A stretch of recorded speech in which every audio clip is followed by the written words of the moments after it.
Have you ever tried to remake one of Grandma's dishes, but something wasn't quite right? Grandma's was always better. Well, chances are she didn't tell you about her secret ingredients. Fear not, because I will be guiding you through the best secret ingredients Grandma swore by. Few items in the kitchen have worn as many hats as vinegar. Once hailed as a staple of ancient civilizations, it has roots stretching back to Babylon around 5000 BCE, when it was first derived from fermented dates. Roman soldiers drank it diluted as a thirst quencher, and Cleopatra supposedly used it to dissolve pearls for an extravagant drink. In the culinary world, vinegar's acidic magic is undeniable. It tenderizes tough cuts of meat, breaks down fibers, and draws out subtle flavors. Think of it as the backstage crew that makes the leading stars, like marinades and dressings, truly shine. It's also a secret weapon for balancing overly sweet or heavy dishes, cutting through richness like a sharp wit at the dinner table. For frugal households, vinegar was a dream. Cheap, shelf-stable, and endlessly useful, it pulled double duty as a cleaner. A splash could deglaze a pan one moment and shine copper pots the next. During lean times, it even flavored water for shrubs, simple yet refreshing drinks. Health-wise, some of Grandma's vinegar tricks weren't just folklore. Apple cider vinegar, for example, has long been linked to digestion and blood sugar regulation. In a time before vegetable oil and margarine filled grocery shelves, one ingredient ruled the kitchen with quiet confidence: lard. Rendered from pork fat, it's been a cornerstone of cooking for centuries. In medieval Europe, lard was prized not only for cooking, but also for preserving food, especially in regions where butter was scarce. As settlers brought it to America, it became indispensable, especially in rural households. Few fats compare to lard when it comes to texture. It's the reason pie crusts crumble in just the right way and why biscuits have that perfect buttery flake without using butter at all. For frying, lard boasts a high smoke point, delivering golden, crisp perfection to everything from fried chicken to donuts.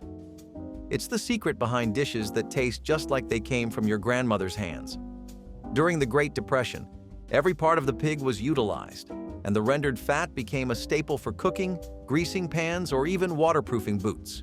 Waste not, want not, as they said. Nutritionally, lard has had its ups and downs. Once maligned for its saturated fat, it's now making a quiet comeback. Born from the byproduct of sugarcane processing, molasses was once considered a humble leftover until people discovered its remarkable potential. Its use dates back thousands of years, with early records from ancient India and the Mediterranean. By the 18th century, molasses was a cornerstone of the colonial economy, fueling everything from rum production to baked goods. Even the infamous Boston molasses disaster of 1919, a flood of 2 million gallons, reminds us just how embedded it was in everyday life. Its robust, almost smoky flavor transforms gingerbread, baked beans, and barbecue sauces into unforgettable dishes. While white sugar provides sweetness, molasses delivers depth, a quality modern sweeteners simply can't replicate. That's why so many of Grandma's recipes taste richer than today's shortcuts allow. In frugal households, molasses was a pantry superstar. Cheaper than refined sugar, it stretched far and worked double duty, flavoring everything from cakes to porridge. During the Civil War, it even became a stand-in sweetener when sugar shortages struck. Nutritionally, molasses offers more than empty calories. Blackstrap molasses, in particular, is rich in iron, calcium, and potassium. No wonder it was often touted as a health tonic. Born from necessity, buttermilk began as the liquid left behind after churning butter, a byproduct that rural households couldn't afford to waste. In its earliest form, this tangy drink was a natural result of fermenting milk in warm conditions, which gave it its signature tang and longer shelf life. Over time, it became a staple in kitchens around the world, from Indian lassi to southern cornbread recipes. Buttermilk's real charm lies in its ability to transform recipes. Its acidity reacts with baking soda, creating carbon dioxide bubbles that give pancakes their fluffiness and biscuits their light, airy texture.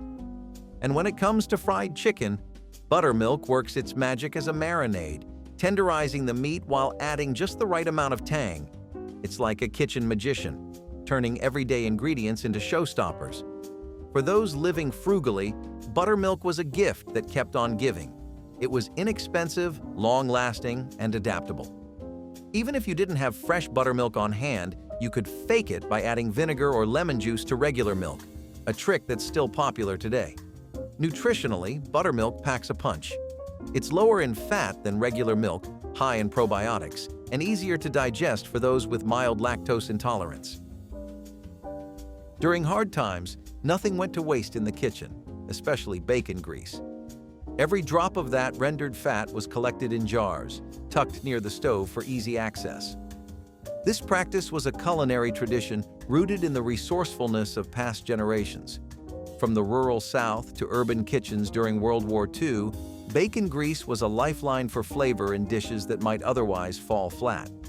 What makes it so special was its smoky, savory richness adds depth that butter or oil can't quite replicate. Whether used to fry eggs, sauté vegetables, or as a base for gravies, bacon grease is the secret behind countless dishes that just taste like home. And for cornbread lovers, greasing the skillet with bacon fat is practically non-negotiable. Economically, bacon grease was a goldmine in disguise. Bacon was already a kitchen staple, so saving the fat turned one ingredient into two. It could stretch meals and enhance flavors without spending a single extra cent. A frugal cook's dream. Surprisingly, bacon grease isn't as unhealthy as you might think. It's high in monounsaturated fats, which are better for heart health than trans fats found in margarine. Long before it came in colorful boxes, gelatin was a labor of love. Dating back to ancient Egypt, it was painstakingly extracted by boiling animal bones, skin, and connective tissues. By the 17th century, it became a delicacy in Europe, symbolizing wealth because of the time and effort required to make it. It wasn't until the late 19th century, with the invention of powdered gelatin, that it became a household staple. The versatility of gelatin is unmatched. In desserts, it's the backbone of wobbly jellies and fluffy mousses. But its talents don't stop at sweets. Gelatin brings a silky texture to soups, gravies, and aspics, elevating them from simple to sublime. It's a texture enhancer, creating that melt-in-your-mouth feel we often take for granted. In frugal kitchens, gelatin was a godsend. A little went a long way, and it could stretch leftovers into entirely new dishes. Aspics and meat jellies, though considered unusual today, were once elegant centerpieces combining thrift with creativity. It's rich in collagen, which supports skin, joints, and bones. During tough times, it also added protein to diets when meat was scarce. In the early 19th century, fresh milk wasn't always easy to come by, especially in rural areas or during long winters. Enter evaporated milk, created by removing about 60% of the water from regular milk and canning the thickened result.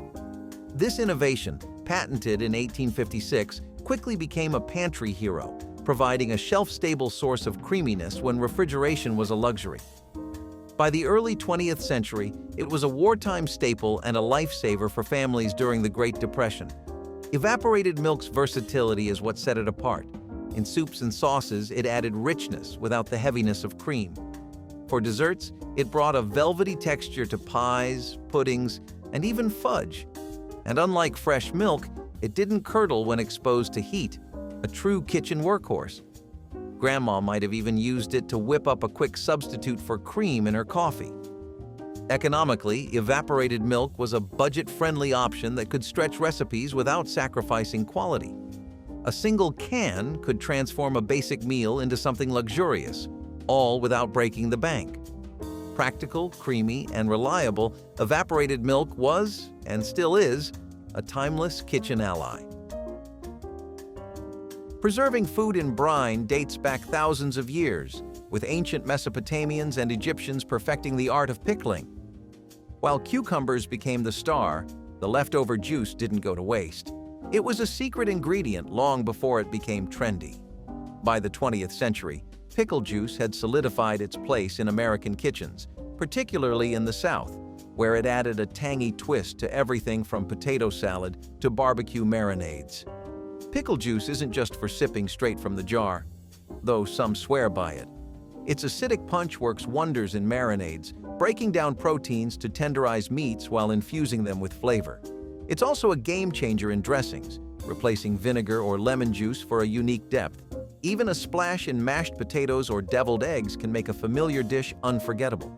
For the frugal cook, pickle juice was liquid gold. Throwing it away would have been unthinkable when every penny counted.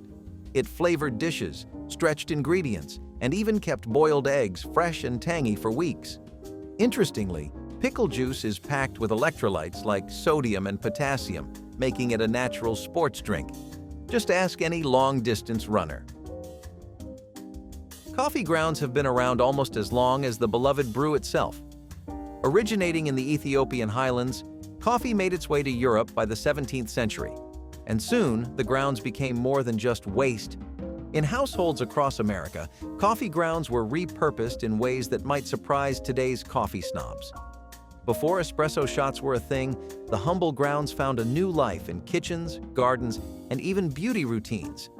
In cooking, coffee grounds became an unexpected flavor enhancer. They work wonders as a rub for meats, especially beef and pork, adding a rich, earthy depth. The bitterness of the coffee is balanced with sweetness in desserts, where they can be incorporated into brownies, ice cream, or cakes. It's a trick that gives a sophisticated edge to otherwise simple recipes. For the frugal, repurposing coffee grounds was essential. No sense in tossing something so useful, especially when it had benefits beyond flavor. From pest control in gardens to deodorizing shoes, coffee grounds were an all-in-one tool. Health-wise, coffee grounds are packed with antioxidants, which are known to help with inflammation. They're also a source of potassium and magnesium, essential minerals for the body. Long before refrigeration, salt pork was the key to preserving meat for long periods, especially on the frontier. Its origins can be traced back to European settlers, who salted pork to ensure a steady supply of protein during harsh winters or when traveling. By the 19th century, it had become a staple in rural American kitchens, found in everything from beans to chowders. Salt pork's flavor is bold, thanks to the salt and fat that marinate the meat over time. When added to dishes like beans or stews, it infuses them with a savory depth that's hard to beat. The fat from the pork melts into the broth, adding richness and creating a silky texture that makes even simple meals taste luxurious. It's the ingredient that takes your humble pot of beans and elevates it to something much more comforting and indulgent. During lean times, salt pork was as resourceful as it was practical. Because it was preserved with salt, it was affordable and could be stored for months without spoiling. It could flavor large pots of beans, feed a family, and still have some left over for the next meal. While high in fat and sodium, salt pork also provided a quick energy boost in an era when work was physically demanding. Sweetened condensed milk was born out of necessity. In the mid-19th century, when fresh milk wasn't always accessible, innovators like Gail Borden figured out how to preserve milk by removing most of its water content and adding sugar. The result was a thick, syrupy concoction that could be stored for long periods, making it a godsend in both rural households and military rations during the Civil War. In the kitchen, sweetened condensed milk transformed the way people made desserts. Its rich, creamy consistency added body to pies, cakes, and candies, and its sweetness was often the perfect base for fudge, caramel, or even simple no-bake cookies. What made it so special was its ability to enhance flavor without the need for added sugar, taking desserts from ordinary to extraordinary with just one ingredient. For those looking to stretch their food dollar, sweetened condensed milk was a real gem. A can could go a long way, turning a simple dessert into something that seemed far more decadent than it really was. During tough times, this treat was a rare indulgence without breaking the budget. Bay leaves have been a kitchen staple for centuries, tracing their origins to the ancient Mediterranean, where they were used not just for cooking but for medicinal and ceremonial purposes. The Romans even crowned their victorious generals with bay leaf wreaths, a symbol of honor and triumph. Over time, bay leaves made their way into European and eventually American cooking, prized for their ability to add a subtle depth of flavor to long-simmering dishes. While bay leaves are rarely the star of a dish, Their ability to deepen flavors without overpowering them is unmatched. A single leaf added to a pot of soup or stew infuses it with a delicate aromatic quality that enhances the overall flavor profile. In sauces, the leaf works quietly behind the scenes, creating a balance that makes everything come together beautifully. In frugal kitchens, bay leaves were a secret weapon, adding complexity to otherwise simple recipes. In the days before exotic spices were easily accessible, bay leaves were a cost-effective way to elevate a dish without breaking the bank. Interestingly, bay leaves also have medicinal properties. They contain antioxidants and anti-inflammatory compounds, which were once used to treat digestive issues and headaches. Citrus zest, often overlooked and thrown away, has been used in cooking for centuries. While lemons, oranges, and limes have graced kitchens for thousands of years, the zest, the colorful outer peel, was once considered a precious part of the fruit. In fact, ancient Romans and Greeks used citrus zest not just in cooking, but also for its medicinal properties. By the 19th century, the zest became more commonly seen in both sweet and savory dishes, especially in European and Mediterranean cuisines. What makes citrus zest so valuable is its ability to brighten a dish without overpowering it. A sprinkle of lemon zest can elevate a cake, giving it an aromatic freshness that no other ingredient can match. In salads, it provides a burst of flavor that cuts through heavy dressings, and in main dishes, it offers a lively contrast to rich meats or seafood. The zest has an almost magical ability to enhance the overall flavor of any dish it touches. For frugal cooks, zest was a way to use every part of the fruit. While the juice might be the star, the zest adds a layer of complexity and a small but impactful punch of flavor that stretch the fruit further. Mayo, the creamy spread we know and love, has been around in some form since the 18th century, with its most common origin story tracing back to a Spanish chef creating a creamy sauce for a French nobleman. By the late 1800s, it made its way into American kitchens, where it soon became a culinary staple. Its commercial rise began in 1912, when the first mass-produced jar appeared, making it accessible to everyone, not just the elite. While it's often associated with sandwiches and potato salad, mayo does much more than add moisture. In baking, it serves as a secret weapon, making cakes incredibly moist by substituting butter or oil. This was especially helpful during times when ingredients were scarce or expensive. For frugal cooks, mayo was a versatile pantry item that could stretch $1. It was used not only as a spread, but also as a base for creamy dressings, dips, and sauces. Though high in fat, mayo is a good source of vitamin E and healthy fats. For those concerned with nutrition, lighter versions or alternatives like avocado mayo have made the spread a bit healthier while keeping its creamy, comforting texture intact. Onion soup mix, that beloved kitchen shortcut, was introduced in the 1950s by companies like Lipton, tapping into the growing demand for quick and easy meal solutions. With its combination of dried onions, seasonings, and savory flavors, it quickly became a pantry essential, transforming dishes with minimal effort. The mix was originally marketed for French onion soup, but home cooks soon realized it had a multitude of uses, from dips to casseroles and even as a seasoning for meats. In terms of flavor, onion soup mix packs a punch. Its robust, savory profile can enhance everything from simple roasts to baked casseroles. When added to dips, it gives them that irresistible umami kick. The mix works its magic by infusing dishes with deep, oniony goodness, without needing fresh onions or hours of chopping. In an era of busy households, onion soup mix was a frugal hero. It made meals easier and more affordable, offering a way to elevate simple ingredients into something special. A single packet could transform a plain dish into something with flavor and depth, making it an indispensable tool for home cooks. It's a shortcut that home cooks, especially in middle-class America, continue to rely on for fast, flavorful meals. Worcestershire sauce, with its bold and complex flavor, has an intriguing backstory that dates back to the early 19th century. It was created by two chemists, John Wheely Lee and William Perrins, in England, who originally set out to replicate a recipe they had encountered in India. After some trial and error, they produced the sauce, which became an instant hit in England. By the late 1800s, it made its way across the Atlantic, where it quickly found a home in American kitchens.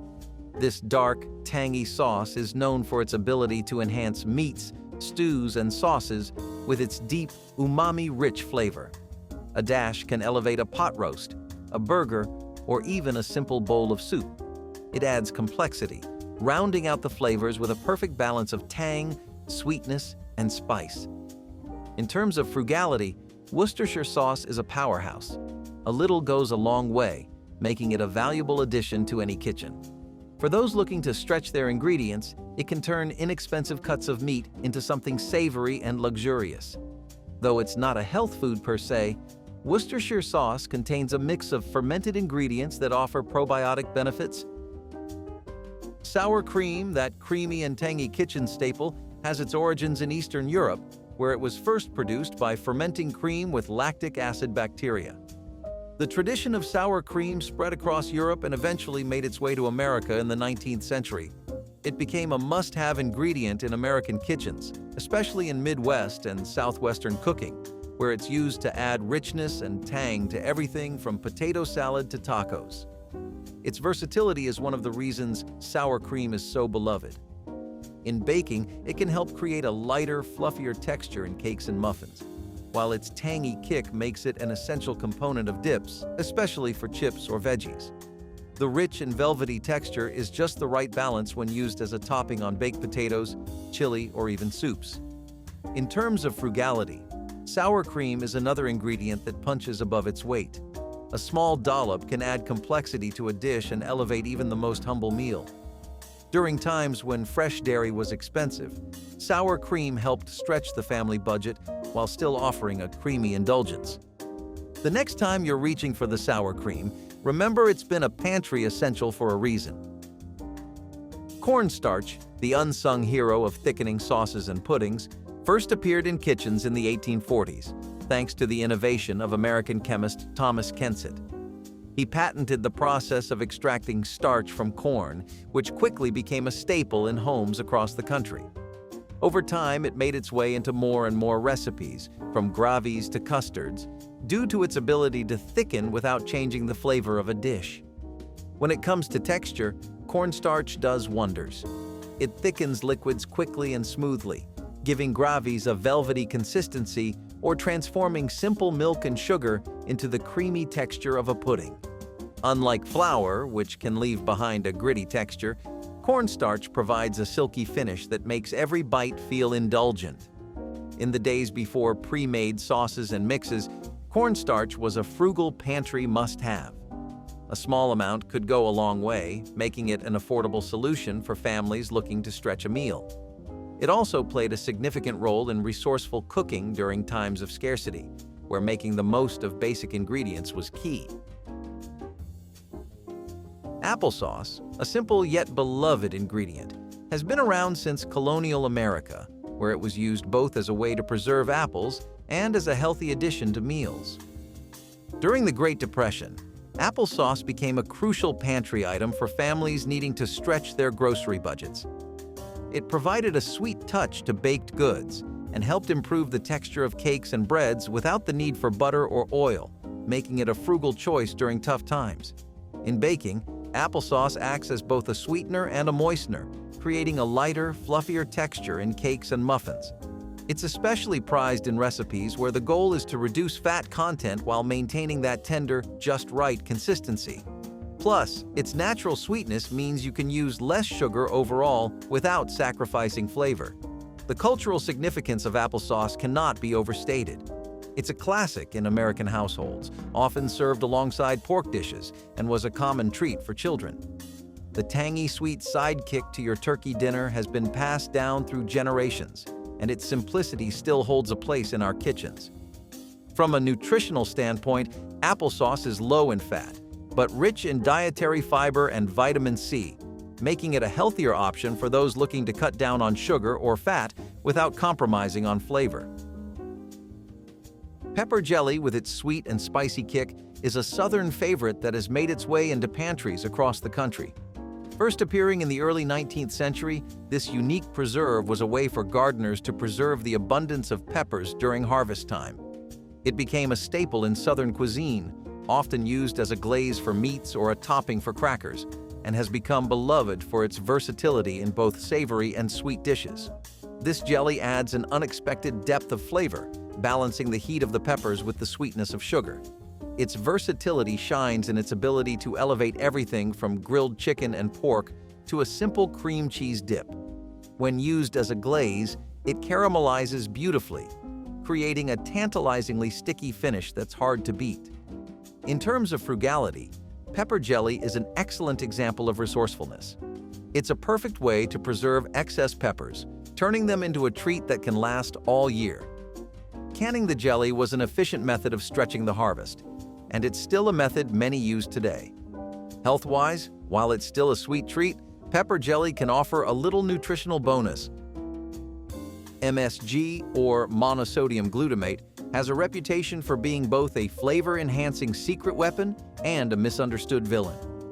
Introduced to American kitchens in the 1940s, MSG is derived from glutamic acid, a naturally occurring compound found in foods like tomatoes and cheese. Its role as an umami enhancer, essentially the fifth basic taste after sweet, salty, bitter, and sour, was a revelation. For home cooks and chefs alike, MSG offered an easy way to deepen flavors and make dishes like soups, stews, and sauces more savory. It's no surprise that this flavor booster became a pantry staple.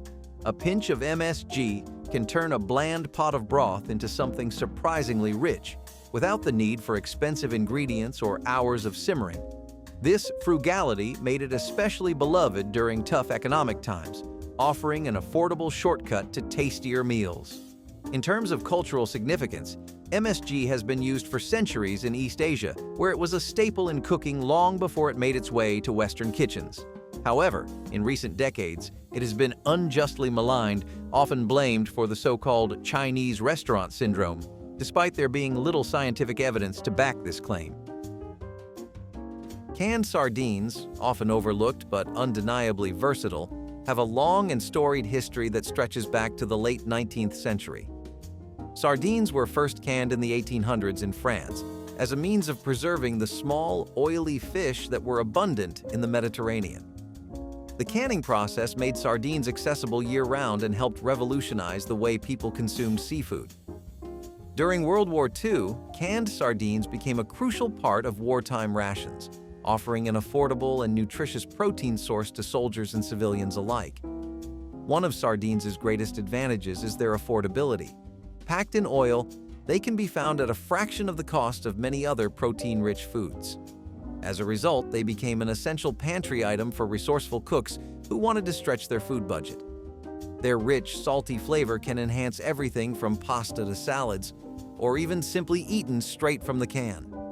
Health-wise, sardines are a powerhouse, offering an excellent source of omega-3 fatty acids, calcium, and protein. They're also a sustainable choice, as sardines are abundant and quick to reproduce. Hard-boiled egg yolks, often the unsung hero of the kitchen, have been a culinary staple for centuries. Dating back to ancient civilizations, eggs were seen as a symbol of fertility and renewal, and over time, they became a key ingredient in many cultures' cooking traditions. The yolk, in particular, has been prized for its richness and ability to bind ingredients together. Think of Caesar dressing or the creamy texture of a deviled egg. The yolk is often the magic behind those velvety finishes. Besides adding depth and smoothness, egg yolks provide a surprising degree of frugality. When whole eggs are in abundance, utilizing just the yolk allows you to save the whites for other uses like meringue or soufflé. This resourcefulness makes them a smart choice for cooks on a budget. Rich in vitamins A, D, and E, and a great source of healthy fats, egg yolks also pack a punch when it comes to nutritional value. Culturally, the yolk has been at the center of both celebrations and comfort food. From rich dressings to comforting salads, it's the simple ingredients like these that have stood the test of time. Nutmeg, often relegated to the role of a sweet dessert spice, actually has a much broader reach in the kitchen. Historically, This fragrant spice has roots that stretch back to ancient Greece, where it was prized not just for flavor but for medicinal properties. By the 16th century, European traders were battling over control of the nutmeg trade, as it became one of the most valuable spices in the world. Today, it's the secret pinch that elevates savory dishes, especially in soups, sauces, and stews. While a sprinkle of nutmeg might seem like an afterthought, its ability to enhance depth in savory recipes is unmatched. It has a warm, slightly sweet and peppery flavor profile that adds subtle complexity to dishes without stealing the spotlight. Nutmeg's rich texture works wonders in creamy sauces, transforming them from simple to sumptuous. It's a versatile tool for cooks who like to keep things interesting without overcomplicating the ingredients list. Culturally, nutmeg carries a touch of nostalgia, often associated with holiday dishes or childhood treats. Gelatinous bone broth, once considered humble, now a health food trend. This age-old elixir has roots that trace back centuries, with cultures worldwide using it for its healing properties long before it became a superfood. The process of simmering animal bones and connective tissues releases collagen, turning the broth into a rich, flavorful base for soups and sauces, while also offering a velvety texture that elevates any dish. But beyond the culinary benefits, bone broth is a powerhouse of nutrition. It's packed with minerals, amino acids, and collagen, which many swear by for joint health, digestion, and even glowing skin. This wasn't just Grandma's trick for soothing a cold. This age-old practice has scientific backing, with studies supporting its anti-inflammatory properties and potential to support gut health. From a frugality standpoint, making bone broth is a brilliant move. It's a great way to get the most out of kitchen scraps, turning leftover bones into a nourishing and cost-effective staple. It's a timeless example of resourcefulness. Nothing goes to waste, and every nutrient is extracted. This one works your brain a little because it seems cartoonish in nature, but it actually works surprisingly well. Have you ever heard of cutting a cake cleanly with unscented dental floss instead of just a simple knife? While grandmas could obviously cut with both and give you a perfectly sliced cake, sometimes that pesky kitchen knife would be a bit too hard to find. Instead of rummaging through everything in the kitchen hoping to find it, what they would instead do is use the dental floss to cut through the cake. Apparently, if you had the proper technique, then it would go through like butter. Guess a lifetime of baking and cooking gives you all sorts of neat perks you can use in the kitchen, right? The idea was to wrap the dental floss around the cake and hold it tightly with both hands. Then, you would just pull in opposite directions and it would cut the middle of the cake, giving you two perfect layers. In particular, Oral-B Glide and CVS Unwaxed Floss were pretty amazing for this. Who could ever resist pancakes? Since we are visiting the all-time classics which last even today in almost every child's diet and life, it would be a crime to go without mentioning Grandma's beloved fluffy pancakes. Did you ever wonder what made hers so much fluffier? Pancake houses across the nation seemingly met their match when confronted with a 60-something-year-old grandmother who loves to spend time obsessing over her grandkids. So what is it that home chefs discovered that several brands and franchises could not? There are a few tricks they would use, like letting the egg whites relax in the batter before cooking them, or having impeccable flipping skills so just the right amount of heat gets to each side. Some would just whisk and beat their eggs and batter so well that you got one supremely thick stack of pancakes. It seems the secret was simply the years of pancake-making experience that are hard to replicate. Few dishes capture the spirit of thrift and indulgence quite like a warm, wilted lettuce salad. It's a combination that's both practical and unexpectedly decadent. A bed of fresh lettuce, gently softened by a hot bacon fat dressing. If that doesn't sound like a love letter to resourcefulness, what does? This dish traces its roots back to rural American kitchens, where wasting food was unthinkable. When lettuce was abundant and bacon fat was too valuable to discard, clever cooks turned to this ingenious recipe. The heat from the dressing slightly wilts the greens, creating a tender, flavorful base. The addition of crumbled bacon, a splash of vinegar, and sometimes a sprinkle of sugar made it a savory, sweet masterpiece. The magic of this salad lies in its balance. It's humble yet rich, fresh yet comforting. It transformed humble greens into something hearty and satisfying, a rare feat for a salad in those days. Variations of this recipe can be found across different cultures, proving that the idea of combining warm fats with greens is truly universal. In a time when every resource counted, wilted lettuce salad turned a simple garden harvest into a dish worthy of the family table. Okay, but what if you had fish and no parchment paper? One thing you'll never find in short supply in American homes is cereal bags, and reusing those cereal bags as parchment paper was one of the best ways to save your money and time in an eco-friendly way. Why the focus on being eco-friendly? By the 1970s, a lot of the environmentally harmful practices had come to light, especially given how quickly the fast food industry was popping off. You had a Wendy's and McDonald's showing up on the corner of every street, and people started to become a lot more conscious of the waste they were spreading around. A big part of that also meant reusing materials and making the shift to disposable things so that landfills could be kept under control.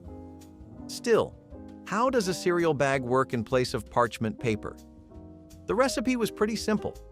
Cereal bags were always lined with thin layers of wax and plastic coatings that gave them a bit of heat resistance, and while it doesn't put them anywhere near an actual parchment paper's capabilities, it still works neat as a clutch substitute. Onions are often known as the perfect sidekick to a burger, a great pizza topping, an incredible addition to most curry-based dishes when caramelized, and of course, the star ingredient in the American favorite, fried onion rings. Yet in their base form, they are also known for having one heck of a smell. Onions can be pretty pungent and have a very strong flavor, which is often a bit too overbearing for some people. You can navigate your way around this and turn it into something much easier to digest by just soaking it in cold water for a while. By a while, we mean no longer than 5 to 10 minutes, as anything more than that will weaken the flavor too much. If your goal is to reduce the strong odor and soften the flavor, you'll be surprised at how effective an ice bath is for onions. Trying out your favorite ramen packet for the 1150th time this year for dinner? We get it, it is a pretty reliable option. Nothing hits that comfort food craving as well as ramen does. But did you know that back in the days of the early 1900s, when it was not so popular, most home chefs would spice up ramen with some basic additions that are so common today that almost everybody uses it as a default now?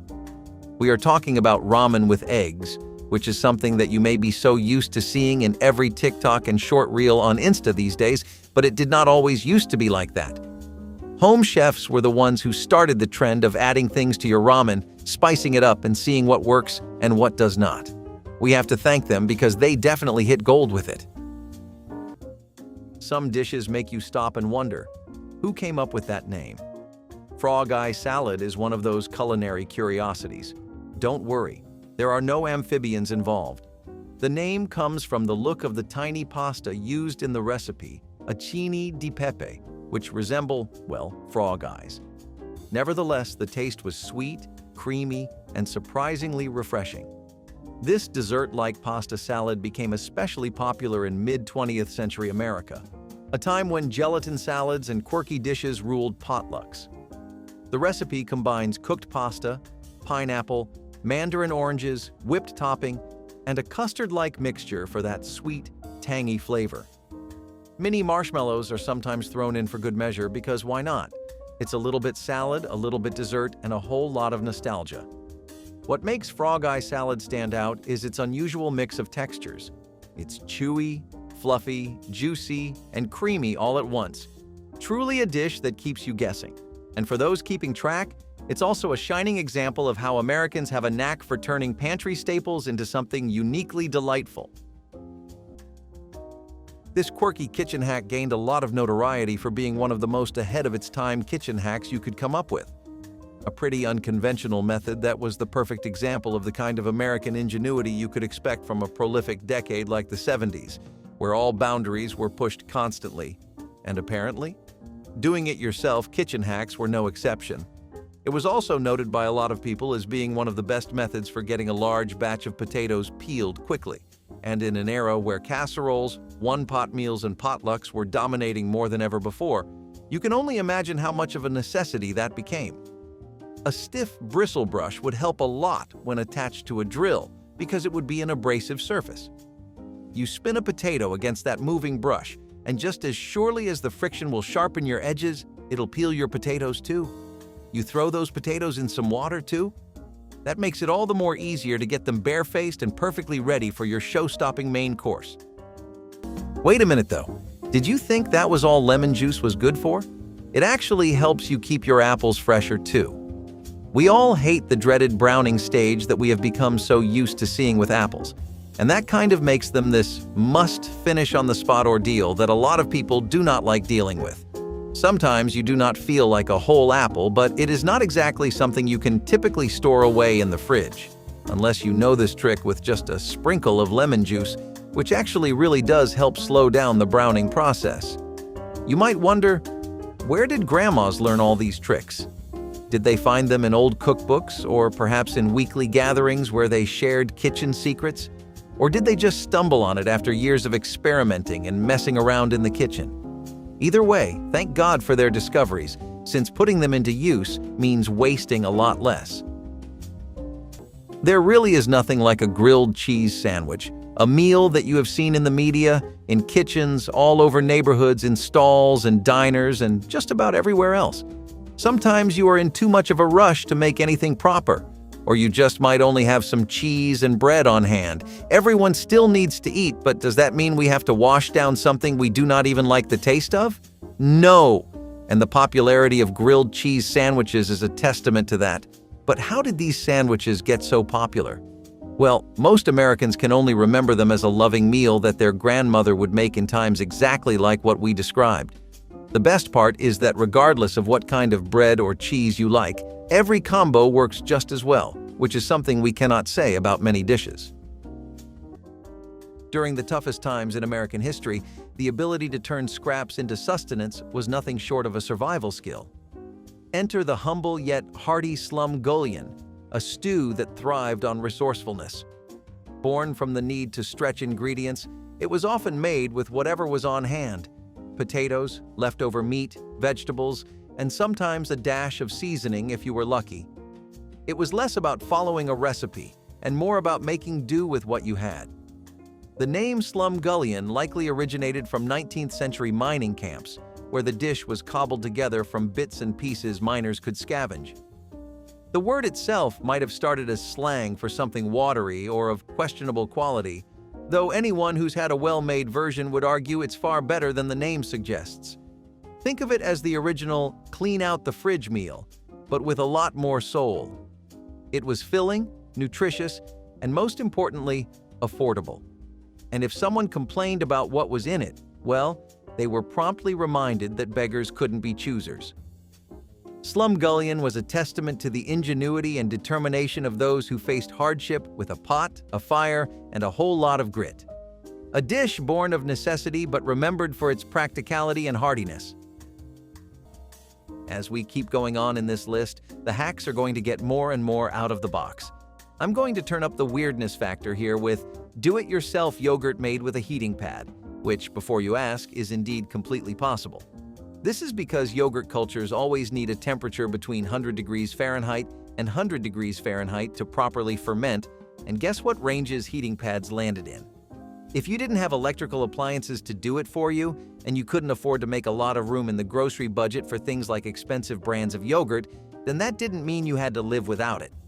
People were encouraged to try making basic stuff like bread and yogurt during the 20th century on their own, before technology made it extremely easy to do everything. You could take a small mix of yogurt and live cultures, then place it in a bowl above a heating pad that was set to medium, and people would actually wrap the jars with towels so that it would stay insulated and retain heat. It was actually ingenious. I mean, sure, it needed to stay this way for up to 12 hours to properly ferment, but it was still genius. Plus, it was just cool, you know? How many of us can say we've made our own yogurt at home? To explain this one, we might have to take a bit of a detour and head on over to the periodic table since there is some chemical work at play. Have you ever had issues with your sugar crystallizing while you were trying to make some homegrown candy? It can really put a tear in your mood and just turn you off from the whole idea. After all, any candy you would need or want is a convenience store away. There is something about homemade candy that just on a deeper level though, and leaves you with less of a stomachache once you inevitably binge. So how do we get around this dilemma? If you just add a bit of lemon juice to your sugar, then it'll get broken down and be that much less likely to form crystals. This is all because of the wonderful substance known as citric acid that lemon juice tends to have in bucket loads. This acid breaks down the sucrose in sugar into glucose and fructose, and those just are not crystal material. Now you know, and now you can make some killer candy without worrying about any pesky inconveniences. Grandma Olpa's apple pie is a classic that only grandmothers are aware of or know how to make, despite it being pretty simple. It's something you could make on your own, but you likely wouldn't achieve the same level of finesse. Apple pies like this one are typically filled with plenty of apples, topped with a lattice crust, and smothered in thick, rich applesauce.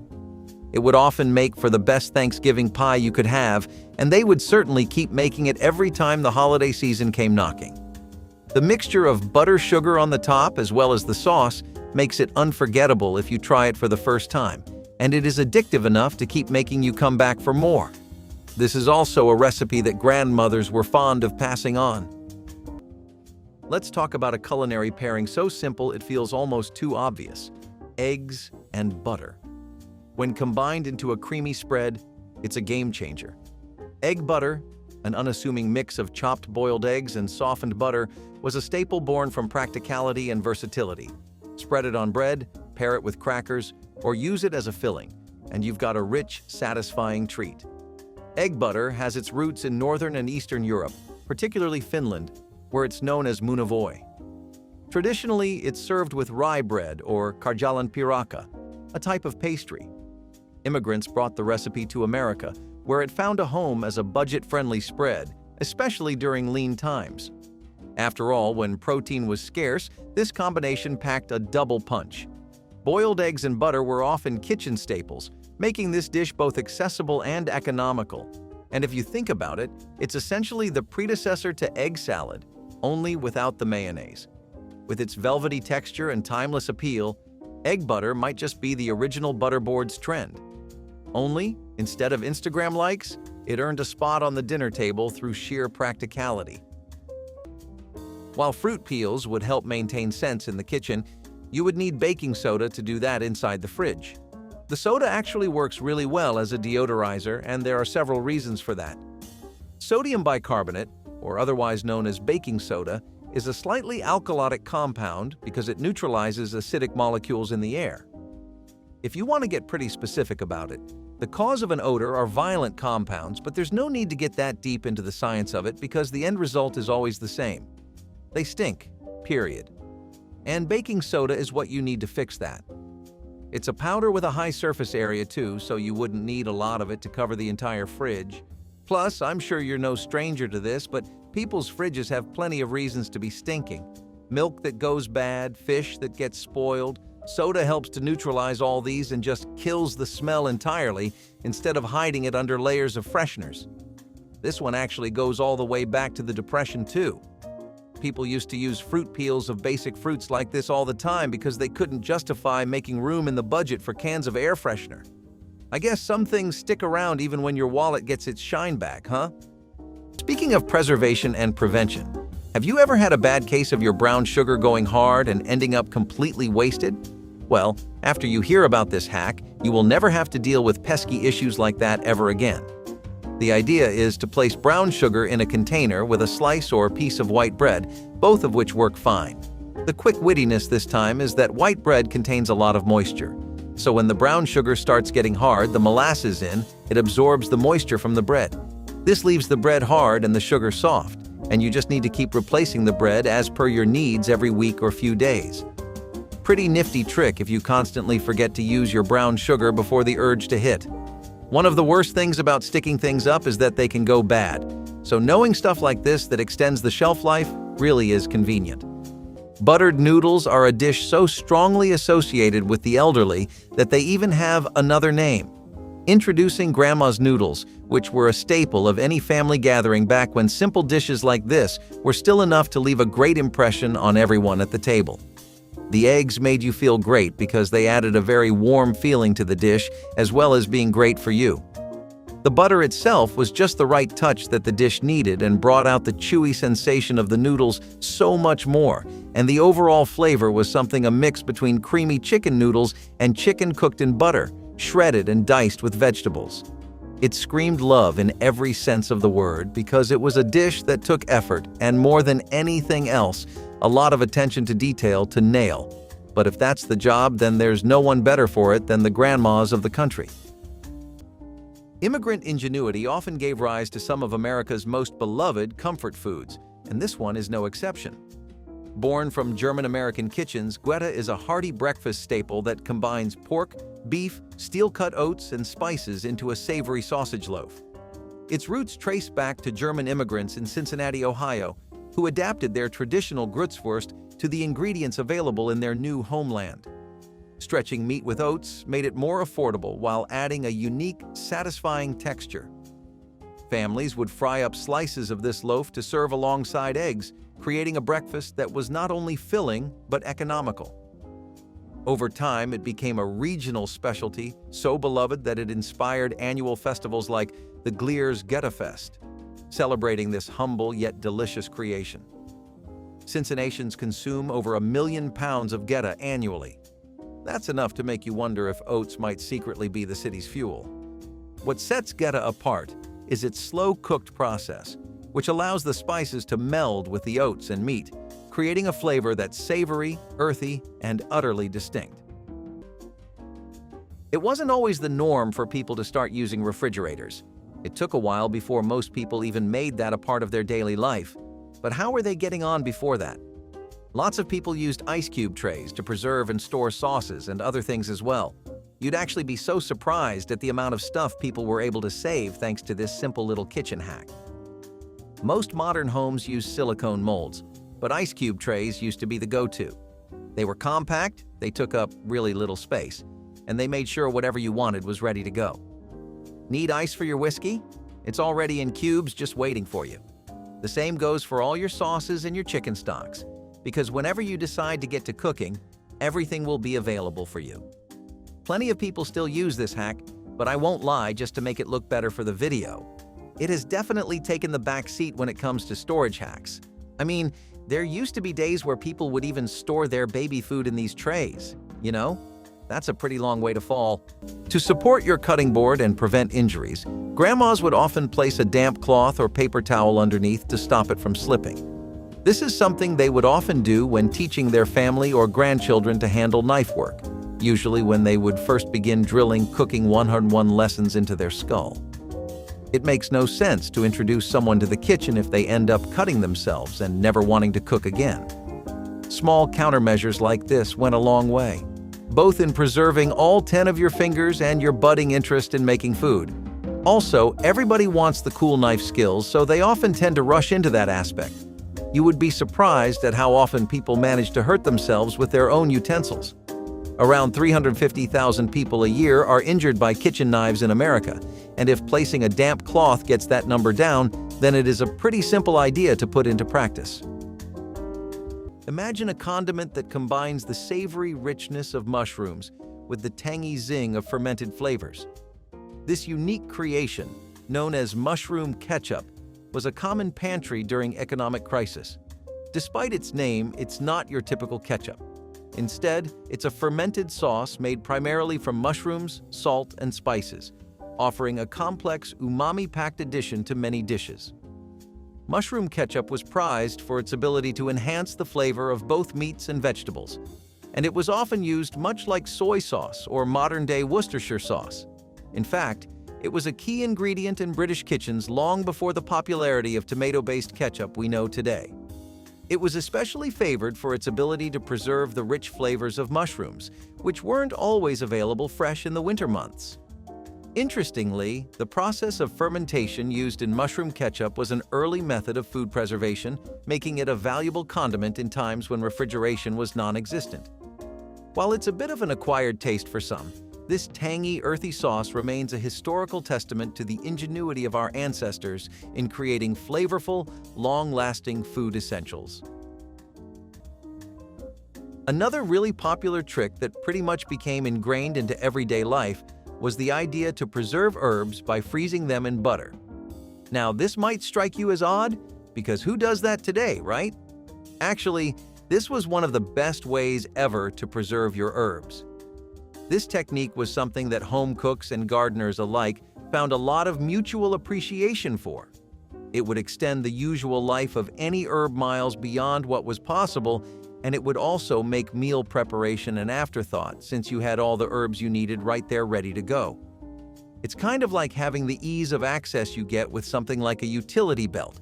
Any kind of herb would work in this method: thyme, rosemary, basil, and even tender herbs. People experimented with different kinds and found that not only does it do a massively good job of making sure your herbs stay alive, it also adds an incredible amount of flavor to the dish. In an era like the 1970s, where savory dishes and cost-cutting were common so that people could put their savings and paychecks to better things, hacks like these not only made life easier but made it much more accessible to try gourmet cooking at home, since lots of that involved using butter. Another thing that people would run off fairly commonly is egg whites, and eggs were a luxury that not everyone could just choose to afford. Yet, how do you go on and start your day without one of the building blocks of American nutrition? Everything about breakfast culture in the United States has eggs taking the center stage. So what does one do? Grandmas found a neat hack where they used aquafaba instead of egg whites, and it worked out well enough too.